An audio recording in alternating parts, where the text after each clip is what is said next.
Hello and welcome to the Holographic podcast. I'm your host, Tone D, and I'm joined by my co-host. He's back, Kyle, the salty dog. Thanks for joining us, Kyle. Thanks for having me, Tony. Happy to be here as usual. Sorry I missed last week. I was on vacation. Nice. Did you get some nice pow turns? Did you take some pow turns? I heard they got some good snow on the East Coast. Tony, I can't remember what I had for breakfast. So All maybe right. I did, maybe I didn't. I think I might have done something last week, Yeah. but to be perfectly frank, Yeah. I don't know what it was. Completely acceptable answer, Kyle. Frankly, I wouldn't expect anything different. So thank you for being honest. We have hopefully a fun show for you today. We are going to talk about a couple things relating to World War II, WW2. So we're going to talk about the movie Fury. We're gonna go over a synopsis of it. We're gonna tell you what we think of it. We're gonna review it, and we're gonna talk about World War II. So you might be thinking to yourself, World War II, Tony, that's old history, man. That's where we've moved on from World War II. And the reason I'm doing this show is because we have not moved on from World War II. We live in a post-World War II world. Our world, our society, our culture is greatly and largely shaped by that war. So I want to talk about it because I think it is extremely relevant to how we move forward and how we help to fix and change our current culture and society. But we can't fix anything unless we discuss and talk about why it is the way it is. And we are the way we are because a large part because of World War II. So Fury, the movie Fury, I enjoyed this movie. I give it Tony's 2 thumbs up. So if you get a chance, go check it out. Kyle, what do you think of the movie Fury? Big fan. Big fan. Like we were saying in our little sort of run up, it is largely unavailable on streaming media, things like Netflix. So unfortunately, I haven't gotten to see it but once, and I enjoyed it massively. It was really, really graphic. It had a great storyline, but it also had some sort of deeper themes, and it was just very engaging. I also really liked it because it was unique. Mm. Because even though you do see tanks in movies of war, lots of them, yeah, I can't remember ever seeing a movie about tank warfare Mm. specifically. Solely, that was the story. It was the story of tank warfare, and that was all new to me. So I really, really enjoyed catching that particular aspect of you see movies about air war, you see movies about land war, Normandy, D-Day, concentration camps, all that stuff, but I've never seen a movie about specifically just about tank warfare. So I thought that was fantastic. Good point. And I think that's what makes it so it was interesting and cool to watch. So, but it's one of those movies where like it has that tank warfare. So, the nerdy boys in us are like, cool, but it's tragic. So we're also like, oh wow, this is insane and crazy. So it has that dichotomy of, oh neat, it's tanks, but it is the tragedy of World War II. So there's that that play going on there that makes it a very fun but also horribly tragic movie. So it was a good, I think it was a very good film. Yeah, it was quite a harrowing tale. You Yeah, really felt yourself on a emotional roller coaster. At least I did. me too, absolutely. So let's talk about the movie. So before we go any further, spoiler alerts. We're gonna spoil this movie. We're gonna spoil the shit out of this movie. We're gonna talk about it. I think Fury is probably the most recent relevant World War II movie that I've seen. I think that has come out, but it's not new. It came out a couple years ago, so it's not brand new. But 2014, actually. that, wow, I mean, I'm looking. I know. dang. Okay, so 2014. So it's not that new at all, but it No, seems relevant. It seems fairly recent. absolutely. But we're gonna spoil the shit out of it. So if you haven't seen it, and you don't like to be spoiled, go see it. A lot of shit went down in the last fucking 4 years, man. Seriously. That's what happened. A lot of fury came out, and then a lot of shit went down, and here we are. And here we are, exactly. It's the last thing I thought about before the election cycle, last time around. Yes. All right, Fury. So this movie is about, as Kyle pointed out, tanks. It's about a tank crew. They're in Germany at this point. They mention in the movie that the tank commander mentions he started in Africa, and then he went to, I think, France. He could have been in Italy, went to France, and now they made it to Germany. So it's late in the war. I think it takes place in 1945. So it's late in the war. They're behind enemy lines in Germany. They're doing, the Allies are kicking butt. The Allies are doing well. So the Germans are on the ropes. So this movie is about a tank battalion in Germany late in World War II. And one of the issues is, one of the most important dynamics of this movie is that the Allied tanks are inferior to the German tanks. So German technology and German tanks was basically at the top of its game.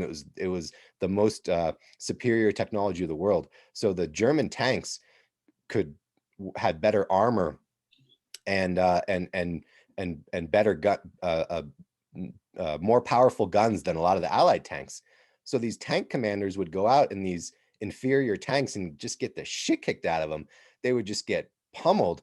And so a lot of these tank battalions and tank crews just got destroyed, got a lot of deaths and killing.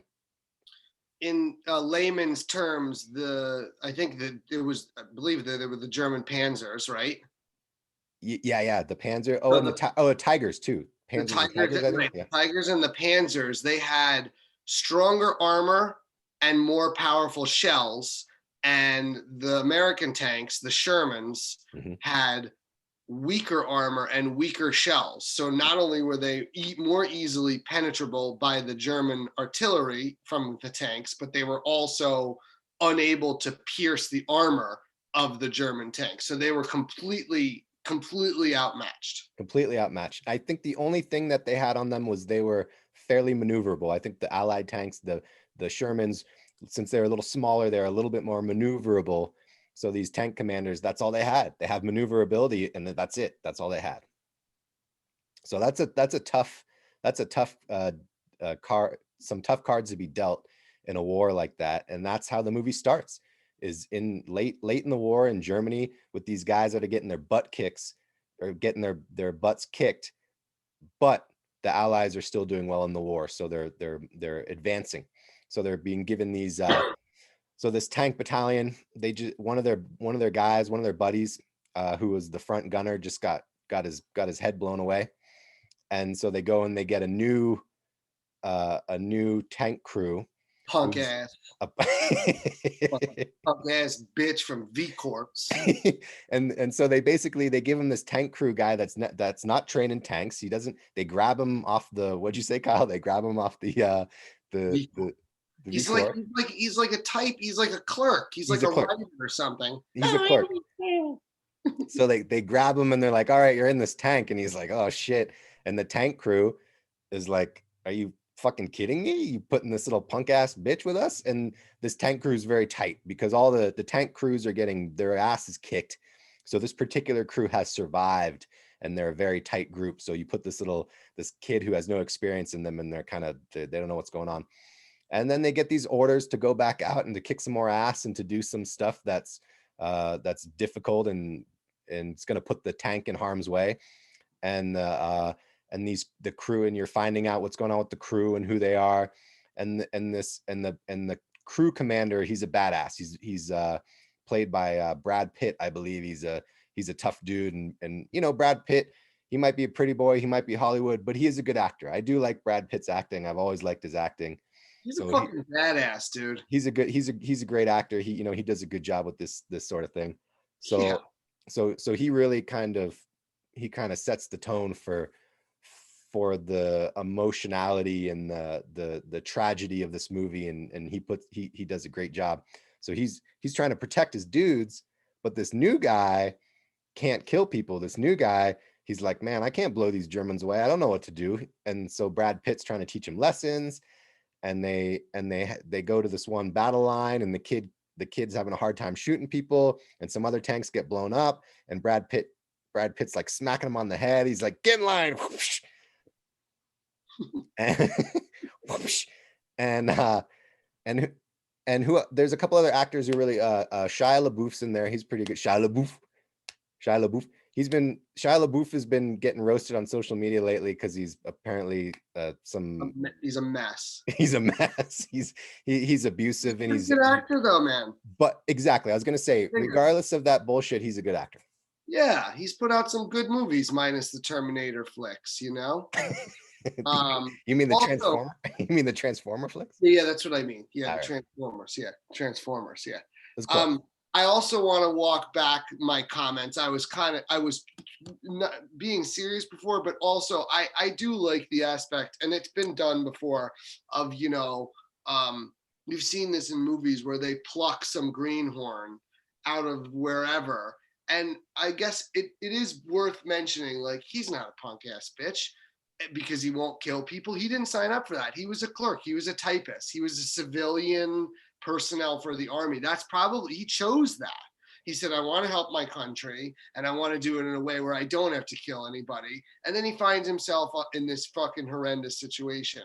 So, I mean, I think it bears mentioning, because even though, Tony, you're a tough guy and I'm a tough guy, and I think that there's moments that we could do what we need to do, it wouldn't be easy. Like, I would find myself in a very similar scenario. I mean, I've got lots of troubles, moral conundrums all the time on much smaller things than killing somebody. So I think that it bears mentioning that the movie is good because of, like, conflicts like that too, you know? So that's just something I thought was worth mentioning. That's a fantastic point, I think, because as I'm talking about this young kid who's thrown into this tank crew, you know, we might immediately associate with that tank crew and be like, punk ass bitch. But the reality is, as you pointed out, Kyle, we would probably be in the opposite situation. We would probably be that punk ass kid thrown in there and been like, oh my God, I don't want to just murder people right away. If you've never you know, the kid's never, I think they mentioned he'd never killed anybody. So if you get thrown in that situation and you've never killed anybody, that's a crazy, difficult situation to deal with. And so a lot of people might associate with the other tank crew and think we're badasses, but the reality is that most of us have not murdered anyone, and we are not badasses. And if we were thrown in that situation, we would really be that kid.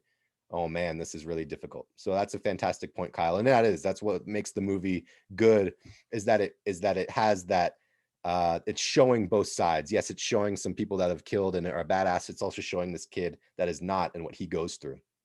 So this kid goes through some serious stuff to try and deal with this situation that he's being thrown into. So we were talking about the actors, and it's Shia LaBeouf was one of them. He does a fantastic job. There's another guy, a Hispanic dude. I can't remember his name, but he's in Ant-Man. Remember that one dude? He's in a bunch of different stuff. Oh yeah, he's in a lot of movies. He's in a lot of movies, and he's fantastic. He does a great job. Yeah. I don't know. Go ahead. I can't remember his name, so we can only remember Brad Pitt and Shia LaBeouf's name. But the other dude's also a fantastic actor. The guy's the tank driver. He's that one dude. He's fantastic. And then there's actually another dude who was in. He started out in Walking Dead. Michael Pena. Michael Pena, yeah, that's the dude. Yeah, he's in everything. He's in a bunch of stuff. He's a great, dynamic Latino actor. Absolutely. And then there's this other dude who plays this Southern boy who's the mechanic, and he's actually really good too. He's very rough around the edges, and that's a really interesting character. I really like all the characters they did in this movie. Very, very cool character work that these actors are doing. Yeah. This kid has a hard time killing people. So the tank commander takes him after this battle, and he grabs a German prisoner, and he's like, kill this dude right now. Prove to me that you can be here. And the kid can't do it. The kid has a hard time, and he can't do it. And the tank commander, this character, basically humiliates him in front of these other soldiers, and he's like, you got to kill this dude and man up and be a part of this war, and this kid's having a real hard time, he can't do it. Then you see this tank commander, he walks away after doing this, and he goes behind where no one can see him, and he just kind of breaks down. You can see mentally he takes a couple breaths, and he's like, oh my god. He's like, he's troubled, he's really troubled by this. And I think that this is another important part of this movie, why I like this movie too, because it doesn't just romanticize what's going on here. It gets into the heads of these guys, of these soldiers, and they are having issues. They're going to have issues killing people. They're going to have issues when they go home. And this is these issues that these guys are dealing with. So I like how the movie highlights that in this tank commander and Brad Pitt's character, that he does this multiple times. He like goes where no one can see him, and he's like, oh, and he smokes a cigarette, and he's like, you can, the direction is obviously having him have a problem with the crap that he's doing. Yeah, it's good. It's one of those things that adds a little depth to it. Like you say, it's not just one-sided. Another example that really comes to mind in terms of recent movies and war movies was in Saving Private Ryan. Yep. When Tom Hanks makes them take out that machine gun nest. Oh, right. And the medic is killed. Yep. And they could have avoided the whole thing, which his crew was eager to tell him, hey, we could go around this, still accomplish our mission. And he snaps to them and says, our mission is to win the war, and so it's just like this whole thing. And then he makes this terrible mistake, even though they end up getting the machine gun nest done. They dispatch of them. That's a whole crazy scene. But afterwards, he goes off by himself and he hides, and he has a total mental breakdown. The anguish is like really, really palpable and obvious for everybody to see. And it's really important, if you want to have a realistic movie, a real account of it, that you have to show stuff like that. And I think that that's a big part of modern movie making, is that that's one of the things I like about modern movie making, especially when it comes to these war epics. It really does show a few different sides of it, whereas like the older movies, they glazed over it. You know what I mean? It's not that they weren't good, they were good, but this is a much more grounded and realistic approach. It's not just all glory. It's not just all guts. It's a whole lot of anguish and trauma and really, really tremendously difficult things that are, they should be broadcast to people. People should know the true costs of war and stuff like that. Yeah, and it's one of the things that I like about these movies. Absolutely. Yeah. And the mental cost of war and the mental cost of these guys and women too these days going into battle is very high. It's very high. It's too high. High. And I think that the thing people forget about World War II is that there were these issues. People forget about it. And I think one of the reasons they forget about it is because a lot of society considers World War II a just cause. So, you have Vietnam, you have Iraq, Afghanistan. A lot of society would consider that not a just cause, me being one of them. I don't really think that those wars were justified. So you have these guys that go there, and they did a lot of interviews with them, and a lot of dudes in Vietnam said, hey, you know what? I had a hard time killing these guys because I don't even know why I was there. Not everyone was, not everyone was into it. They weren't necessarily brainwashed by the drill instructors as well, and they didn't know what they were doing. And so you have those issues. But World War II, they go, oh, you know what? It was a just cause, and these guys went over there and they did what they had to do. Well, that's true to an extent, but they also had a real hard time killing people. They had a real hard time doing these nasty things that you have to do in this particular instance.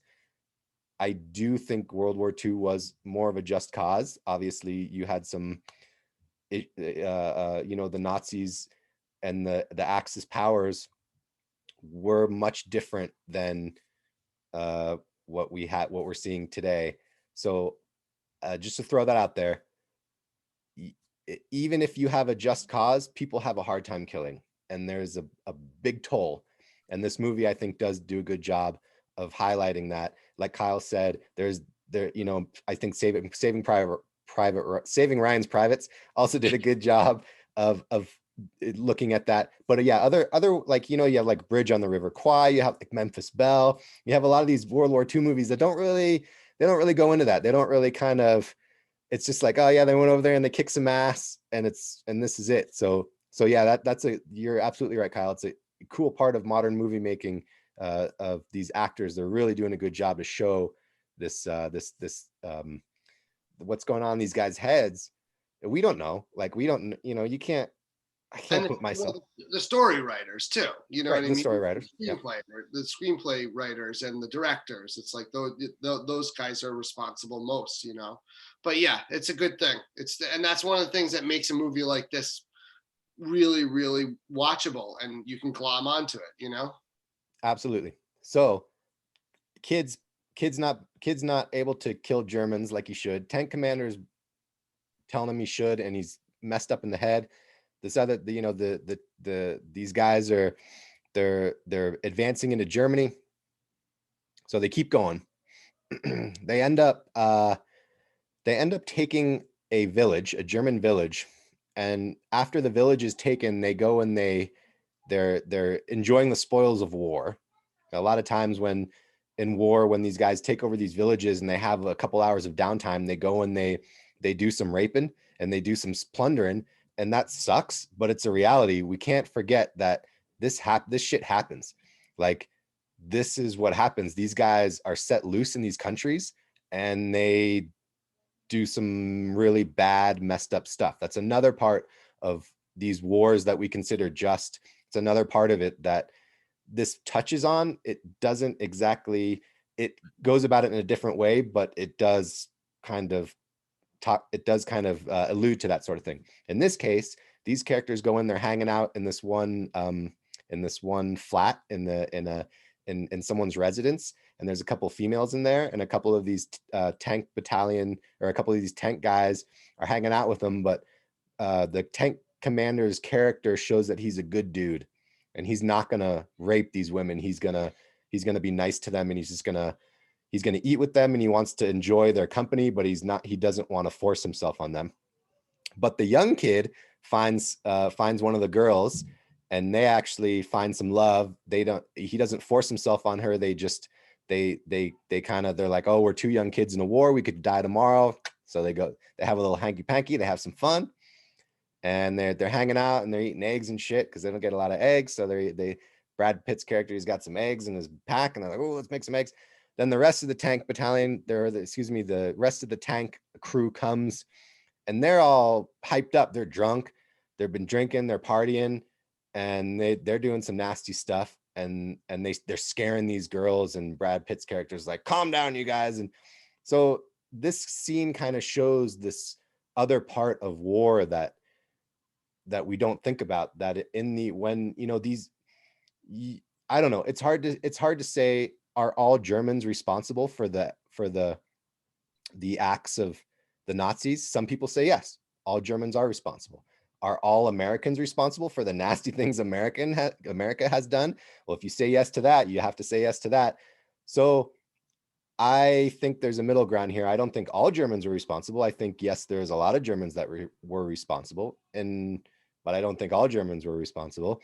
So these two females, were they responsible for the acts of the Nazis? Not necessarily, but this tank crew, some of the other tank crew thinks they're responsible and doesn't care about these particular lives. So that kind of is a scene that alludes to that sort of thing. So that's another part of this movie that I like, is that it brings up different parts of these wars. It makes you think about who is actually responsible. Are these lives important, or if they're just Germans, who cares about them? I have Jewish heritage. Kyle has Jewish heritage. In my younger days, I blamed every single German. In my younger days, I was like, fucking Germans. But I've been to Europe and I've been to Germany, and I know Germans, and I know a lot of Germans who are good people. So it's not that cut and dry. But in my younger days, I was mad at that aspect. Kyle, as someone with Jewish heritage, how do you feel about that? Do you think all Germans were responsible? No, but no, I don't. I don't even. I no. I no. I don't. I don't know if there's really much point in even going down that road because you can't really. Yeah, I mean, you wouldn't be able to quantify or punish them now anyway. You quantify the crimes or punish them now anyway. You can So look at. let me ask you specifically. Those women in that movie, in a real situation, do you think that those women in that movie, their lives should have been thrown away because who cares? They're Germans, or should should so-called innocents in these countries, are they innocent? Or you know what I mean? Like, let's not think about modern Germans. Let's think about those in that movie. I mean, I'm a circumstantial kind of guy. You know what I mean? So I would have to, if I was there, I would have made my judgments based on the circumstances of the time. I may have actually, asked directly, but like, okay, it's a hard question to answer. It is Um, 100% hard. just one. Okay, I'll start with this. Um, in that scene, I believe that I probably would have been more along the lines of War Daddy's actions. I would have sought a respite from the awfulness. I would have sought some quiet and a couch and maybe some sunlight filtering through a window and some warm food and some company. Like, that's probably what my soul would have wanted more than punishment or aggravation. Like, I'm not in that situation, so I can't tell you for sure, but I think that really I would have sought out a respite from the war, which is what he was doing. You know what I mean? Take a break from it, pretend it doesn't exist for a second. um, that I think has a certain amount of value, because again, it shows the person's humanity. At the same time, you get these people, soldiers, all hopped up and jacked up on violence and craziness, and Ultra like you, violence. they're enjoying the spoils of war. Like you said, that's a very real thing, and I can't say for a fact that I wouldn't do some crazy ass shit if I was in those positions. So now that that's said, I definitely I can't hold everybody responsible. No, I never would. I'm more of a circumstantial type of person. I make my judgments based on people's individual responses. And there's no such thing as like real absolutes. I mean, oftentimes there's no such thing as absolutes. So, I mean, even in the case, let's bring it into our context right now. Most Donald Trump supporters are tools or twits. They're morons. But there's a handful of people that I know that are nice people, and they're not tools, twits, or morons. Or their other good parts of their personality supersede that. So I'm able to put it aside. You know what I mean? So yeah, no, I can't blame everybody. I can't blame all civilians. Yeah. So, No. okay, so your answer, wrong. No, just kidding. That was like the McLaughlin group. Wrong. Your answer is actually very reasonable. And so, and I just want to say too, to expand on it, I don't think there is a right or wrong here, especially like you just said, in these war situations. I think the cool part of this movie is that it's bringing this up. It's making you think about it, it's showing it, but nobody knows what they're going to do in that situation. And so there is no right or wrong here. And again, specifically with these things, when people say like, well, if you're not actively fighting against something, or if you're not on our side, you're against us, or you're responsible, or there's this line of thought that's showing, like, that's saying these days, like everyone on this side is responsible for this, and everyone on this side is responsible for that. But I agree with Kyle. In reality, no, that's just not how it works in reality. There, like you said, there's circumstances that we all are a part of, and every single human does shitty things. Some of us more shitty things than others.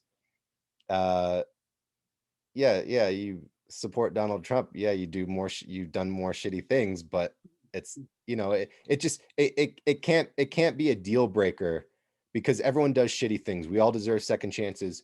We all deserve circumstance, and so I don't know. There's just no right or wrong here. There's just no right or wrong. But it's a cool part of the movie. And it's hard to tell too, because like we don't know anything about those ladies, you know what I mean, in the film. And I know, again, just sort of jumping back, some people, they really don't like somebody like Donald Trump, but Donald Trump was for the party that was for abortion, and their whole thing is they are anti-abortion. That's the one thing they care about. Now I personally find that fucking thing, I find that to be repugnant, like that somebody could care so much about that they would put, like, because I mean, I don't even care about abortion. I'm pro-abortion. I say murder more babies. But you heard it here first, folks. You heard it here first. No, I don't say that. I actually should be careful. No, I don't say that. What I'm saying is that I understand your point. It's just, that's the thing for them. And so they're everything else they don't even bother paying attention to. So I could see potentially how people could get roped into following crazy ideologies, Right. And we have to live with consequences. We all have to live with our consequences. So there are certainly consequences. There's consequences for every single German, and there's consequences for a lot of Americans. But I'm just saying, like, so I think sometimes these days, especially on social media, we put too much concrete right or wrong on certain things that are fairly subjective. I think the universe is a pretty subjective place on this show. So it's okay to be a little wishy-washy. That being said, if you had a choice between being a Nazi and fighting Nazis, fuck yeah, I'm going to choose fighting Nazis. Kyle, we choose fucking fighting Nazis. So don't get us wrong. We're choosing fighting Nazis. We're choosing not being a Nazi. We're choosing not being racist. We're choosing to fight for good. We're just saying that the reality in war and the reality of propaganda and political propaganda means that some humans aren't necessarily going to do what's really in their heart. They're confused. And so you don't necessarily have to give them a complete pass, but we have to understand that this happens. This happens in our world. Mm-hmm. All right. So that was, so they have this issue. They have the scene with the ladies. Okay, then let's move on. Let's get through the rest of the movie. So then they push forward, and there's 4 tanks left in this tank unit, and they're pushing forward, heading to the next village. And I think their high up commander told them they have to go to a crossroads and protect this crossroads and stop something. I honestly can't remember, but they have some mission, right? And they're cruising along, and all of a sudden they get attacked by a tiger. I think it was a tiger, or one of these German tanks blows up one of the tanks in the back. And they're, oh shit. And so they get into this battle, these four against one, and almost everybody gets blown away. But our heroes, our tank crew gets them. Our tank crew gets, survives, does a little maneuvers, and gets behind them. It's the only way they could destroy these tanks. They got behind them, and they fired into their rear, which didn't have as much armor as the front, and they got it. And they're like, holy shit. Like, they're just, I think that's another thing I like about this movie is they have these battles, and this crew's like, they kind of realize what this means. Like, wow, we almost died. We almost got, we're literally this close. 3 out of these 4 tanks got blown up, and they're so close to getting blown up also. And they're all like, man. And it's a fun movie for me, because that battle, it's interesting historically, it's fun cinematically, but it's also emotional. It's also like on the edge of your seat. Like you can put yourself in that situation and be like, oh my God, if I was an American kid and I got sent to Germany at that time, that's how close, we are to dying. And so that's another really cool scene of this movie. All right, then they keep going.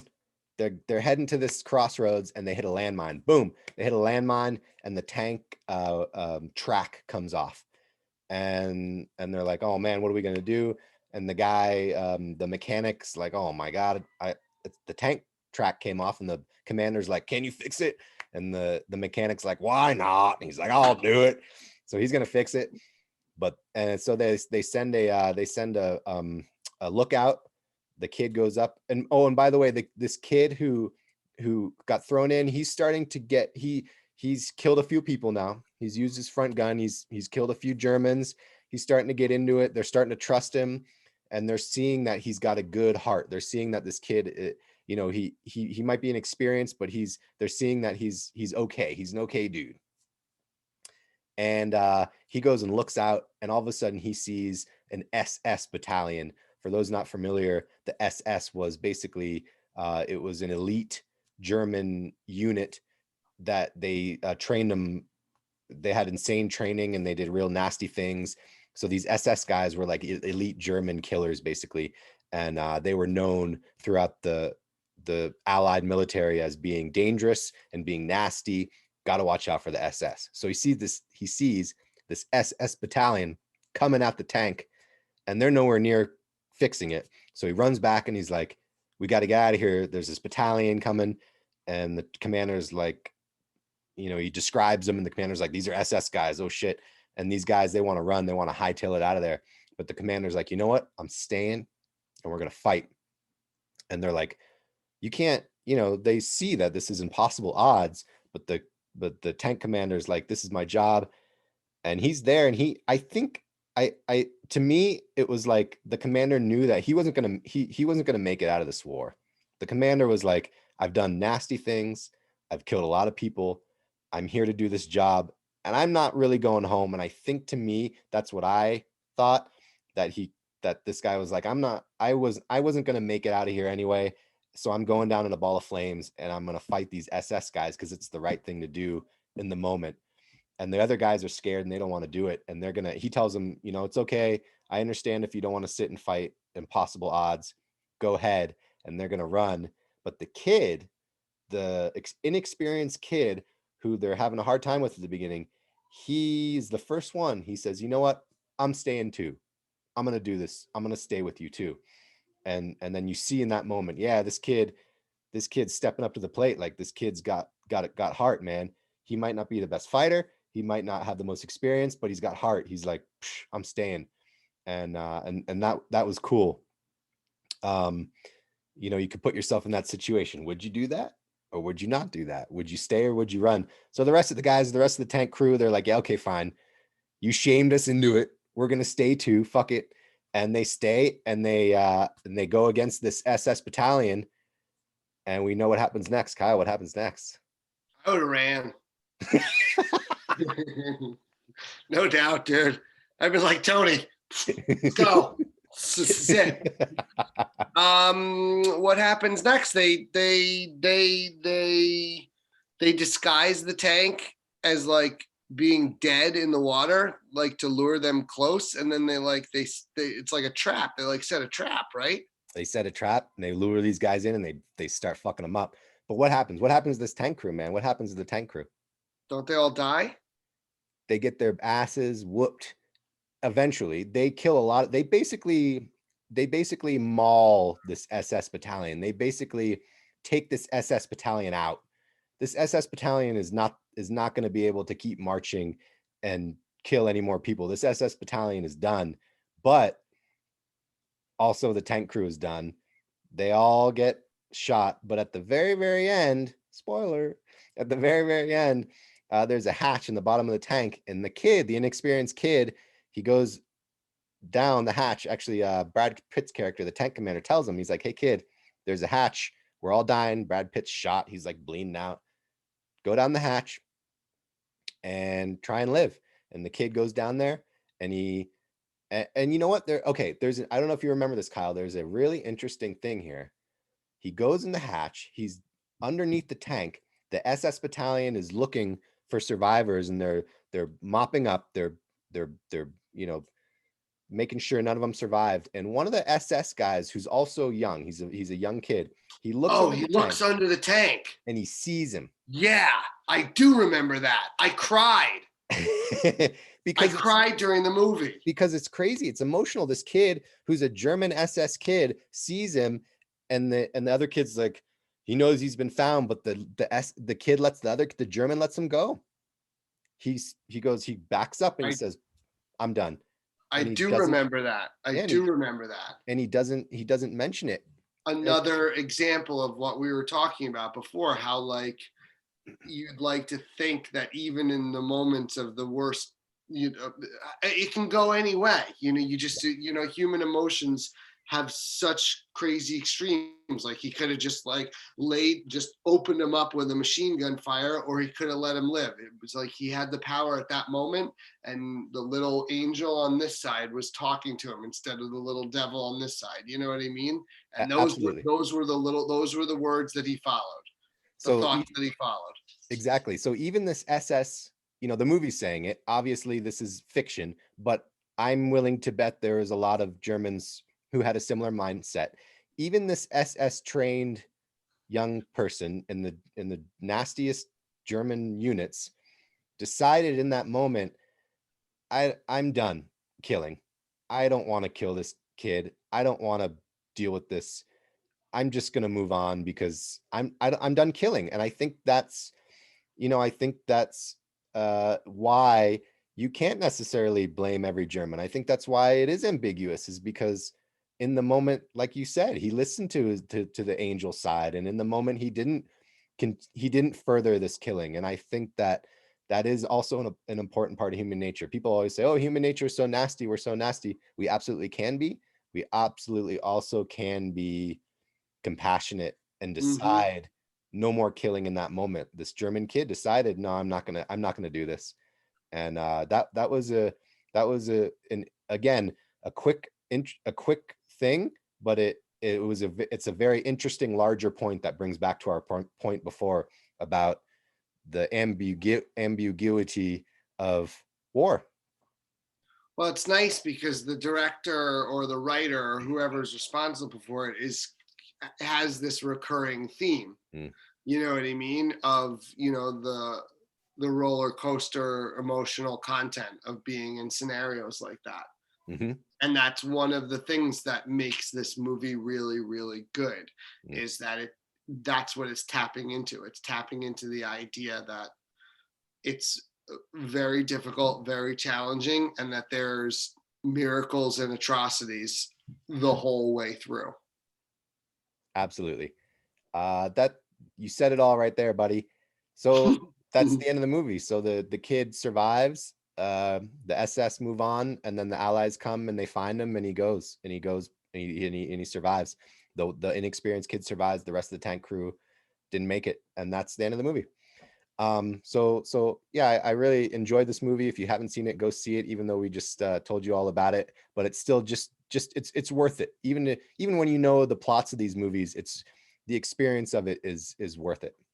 Excellent film. Excellent film.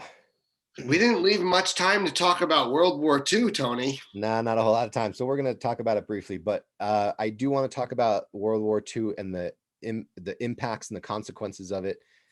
So this is more the nerdy part of the show. So good thing that we didn't leave a whole lot of time. I think we should do, I want to talk about this briefly, but I think maybe we should talk about it in a way that maybe we should revisit it. Okay. I'm sorry. Who in the what now? It just seems like a lot to squeeze into, I think this is a meaty part of this is a meaty discussional, meaty topic. Oh, you mean we should do we should do more show. We should do a separate show on this sort of thing. Yeah. Like we could talk about it for however long we have left, but like come back. I feel like there's no way we're going to cover. What did you say? We're going to talk about geographical consequences, political consequences, economical consequences, moral consequences, and immoral consequences. Well, we can't do that in whatever, like, 15 minutes. You're right. You're absolutely right, Kyle. We can't. Just saying, because there's a lot there. Kyle's right. We can't talk about all this. So But you just start rolling. We'll revisit this because you're absolutely right, Kyle. There's no way that we can squeeze the consequences of World War II into 15 minutes, but we're gonna try. No, we'll come back to it. But basically, the point that I want to make is that we live in a post World War II world. I said that before. We live in a post World War II world. What that means is that when you have serious actions in history, the next part of history, the next part of society and culture is directly affected by these actions, and then they're associated with that. So a lot of people, World War II was like a human lifespan ago. It was what, like 70 years or 75 years ago. So that's almost a human lifespan. So when people say, oh, it's a human lifespan ago, why should we be associated with World War II? It's because our entire world is so shaped by World War II. That's the whatever you call it, what historians call it, like the epoch or the time or the era. The era. Excellent. Epoch's too big. This is the era that we live in. We live in a post World War II era, and until that changes, until something else changes, and we get out of this type of thing, this like it or not, you have to realize this is the era that we live in. And why is that? It's because World War II changed a bunch of things. Here in the States, in the United States, one of the major things that changed was, let's start with economically. One of the major things World War II changed was how the United States economically was in the world. And so we had already, before World War II started, we had already, because of the New Deal and because of other small things that happened in progression, we were coming out of the Depression. There was the Great Depression. We were slowly coming out of the Great Depression, but World War II kickstarted it because the war, the government took over a bunch of industry, and they started pumping out weapons, and they started pumping out other stuff, and they kickstarted these industries. And then when the war ended, these industries had a bunch of cash, and they had a bunch of resources, and we won.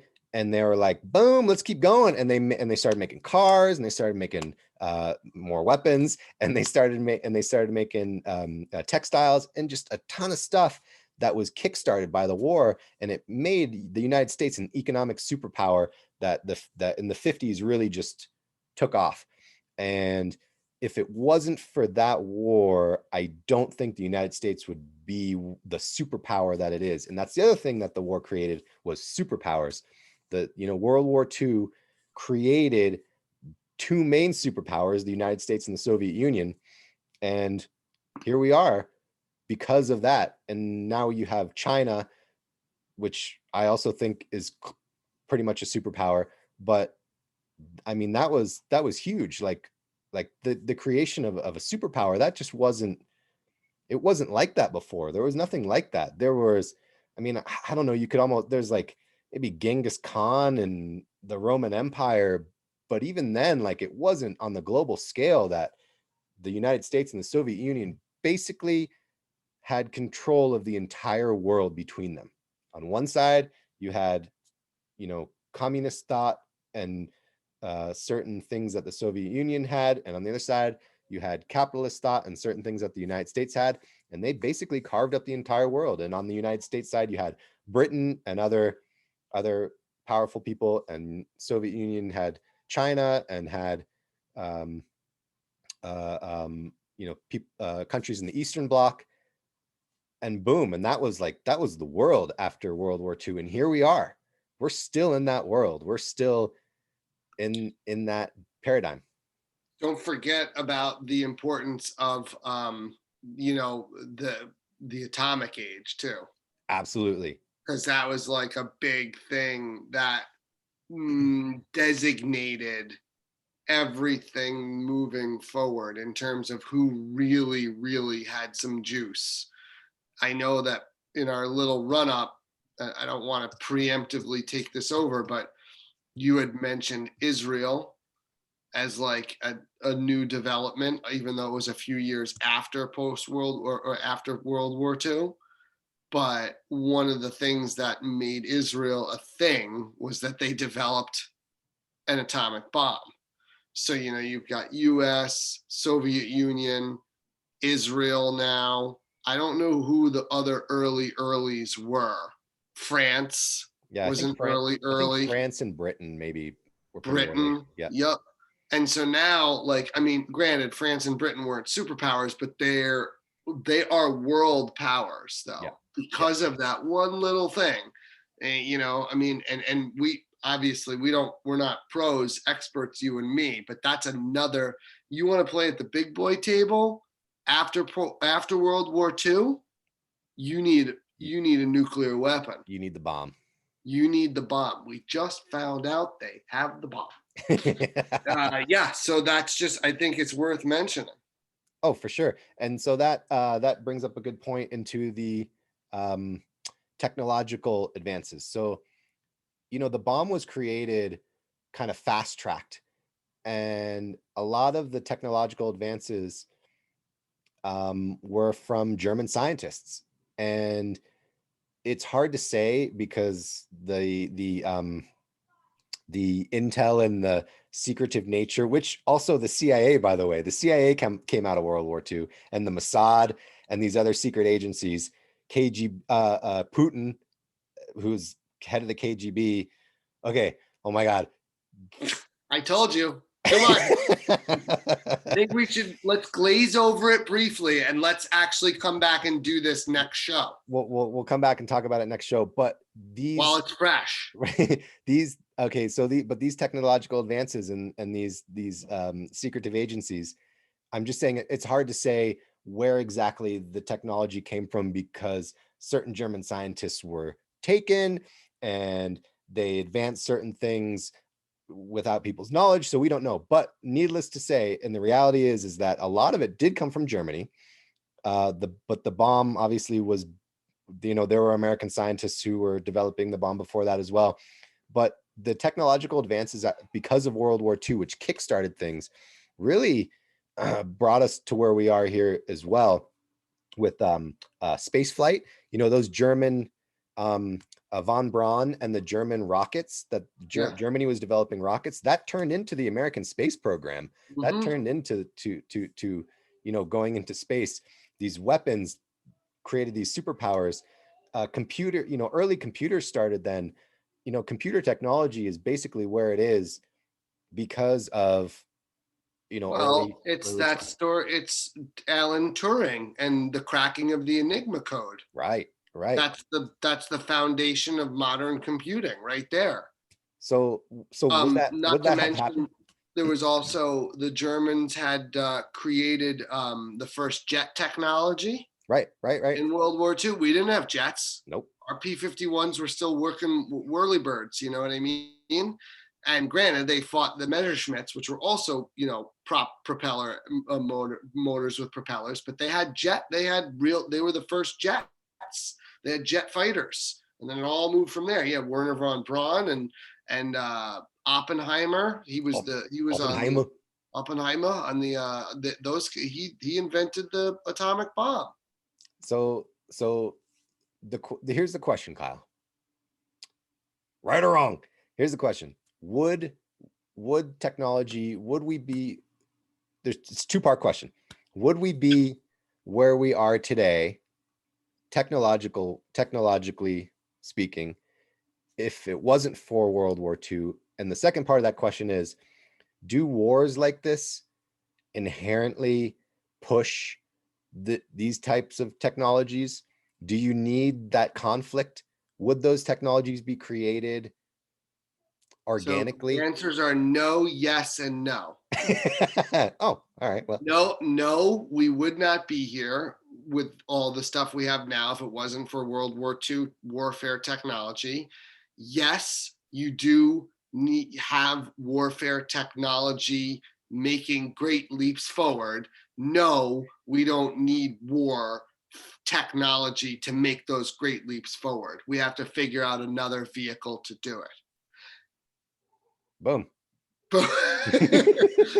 I mean, it's true. War really does a good job with it. It certainly does. I mean, there's nothing that accelerates technology like trying to fucking you kill somebody.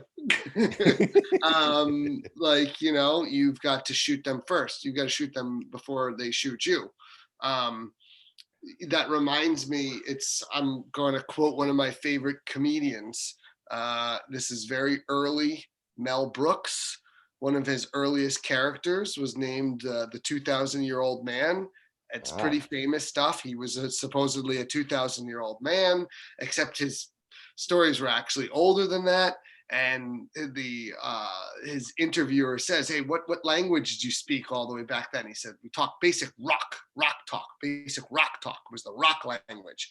And he said, "Okay, can you give us an example?" And he said, "Hey there, hey, don't throw that rock at me. Put that rock down. What are you doing with that rock in your hand?" And it's so ridiculous, except it's true. It's like, you know, those moments of conflict and those moments of strife really make the difference of who gets to the finish line, who gets to write the story, you know, who gets to the victor go the spoils. So it's warfare advances technology like nothing else. They say necessity is the mother of invention, right?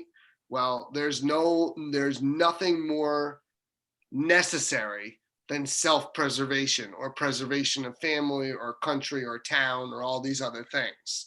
So when you look at it that way, you do wonder if there could ever be an accelerant, a technological accelerant like direct threat, invasion, war, the killing of your way of life, all this other stuff. Some might argue no. I would like to think that now, in the modern age, we should be able to come up with different ways of moving technology forward in as rapid a form as warfare. I believe we can, but certainly the historical record shows otherwise. The historical record shows that great leaps forward come with strife. You know what I mean? You could go way back when, you know, like I actually don't know this true. Like they know this is true, but you know, if it was one thing to flint up an arrowhead to, you know, maybe use it to kill something for food, but when you had to use it to kill an opposing force, maybe things got better faster. You know what I mean? Bows got lighter, quicker. You know, maybe they made things faster, smaller. I don't really know. That's the kind of what I'm feeling like, though, is the historical record. You know what I mean? Absolutely. Yeah, that's an interesting hypothesis, and it's entirely possible. I think that you're correct, and I think that you know, it's interesting because people are like our modern technology, like it's from aliens that crash landed. Our modern technology is because of this particular intelligent dude. Our modern technology is because blah blah. Sorry, buddy. Our modern technology is because of war. Our modern Yeah. technology is because basically of World War II. You know, the Great Mm. War, World War I started it, and World War II finished it, and here we are. Um, and and so I think that that is historically correct in many ways, and the and you were and we have so much more to talk about with World War II. So we should absolutely continue on another show because we don't want to make these shows too long. But I want to conclude by talking about, and we'll talk about it more the next show, but I want to conclude in talking about how to move on, because as you pointed out, Kyle, that so many of these things happen because of conflict. And as I'm talking about the consequences and so many things because of this conflict. So can can a technology advance organically? Can technology advance without this sort of catalyst that involves killing and conflict? And the only way to move forward as a society, the only way to move forward as a culture is no matter what the answer to that question is to make it yes. We must make the answer to that question yes. It can advance without killing. It can advance without war. That's the only way we're going to move forward as a species. Because if we keep doing the same thing over and over again, if we keep waiting for another great war to advance our technology and advance our society, we're just going to slip into these cycles of bullshit. We're going to slip into these cycles of killing, and then we advance in one way, but we're horribly stunted in another way. So we have to make society.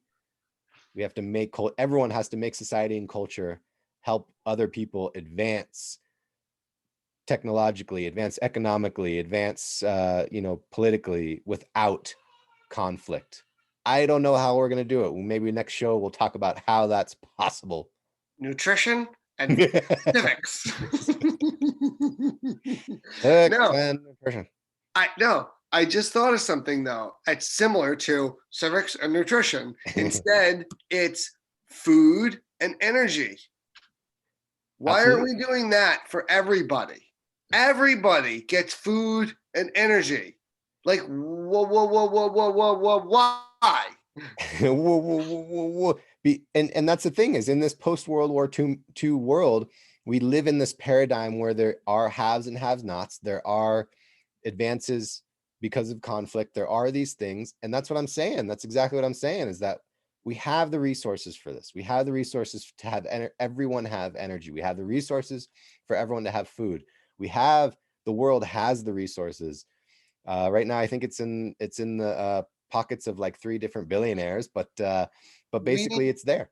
Yeah, we need to come right back to this show, because there was a bunch of things that we didn't talk about. We wanted to talk about more stuff about weapons and technology. We would talk about who got to cut up all the spoils after the war. Yeah. And a lot of that was based on resources, which were then incredibly valuable, but now they are still valuable, but that's just because we're doggedly and stupidly, relentlessly stuck in the system where we're still burning oil. Yeah. The moment we let go of that, all of those old like lines that we drew to say, you get this and you get that, you get the coal, I get the oil, blah, blah, blah, blah, blah. Those are all like, we're just still stuck in that same, like you said, that post-World War II paradigm. And that needs to be broken down and destroyed. Absolutely. And that boils it down really good, Kyle, is we're still reliant on oil and energy that was supercharged in post-war and after World War II, and reliant on this economic system that was also supercharged after World War II. The way we deal with monies and the way we deal with energy is such a huge part of that. And it's like, it's just so unnecessary. It's just kind of ridiculous, actually. I want to pick that apart a little bit more. All right. You know what? And we should try and think about how one of the questions should be how to get out of it. Exactly. That's what we're going to talk about the next show. We're going to talk about some more stuff about what happened in post-World War II, where we are today, and how to get out of it. So those of you who are fans of the show, thank you. We normally do 80s movies wisdom. I'm going to skip 80s movies wisdom. We're already over time. I don't want to make the show go any longer, because I love to talk about 80s movies wisdom. We will do one next week. I promise we'll do it next week. Next week will be kind of part 2 of the show, because there's so much stuff that to talk about, and we went a little long with the movie, but Fury, great movie. Dig it. World War II, that's the world we live in. That's it. We're gonna move on, and we're gonna join us next time. Join us next week to find out how we move forward from World War II, and then we don't have to live in that era anymore. We'll see, right? Stay home, be safe. We love you. You're very special. We all our listeners, we love you. You're very special. And thanks for listening today. We're gonna, like I said, we got a lot to talk about next week. Join us then to find out how to move forward. And this is the Holographic Podcast, signing off.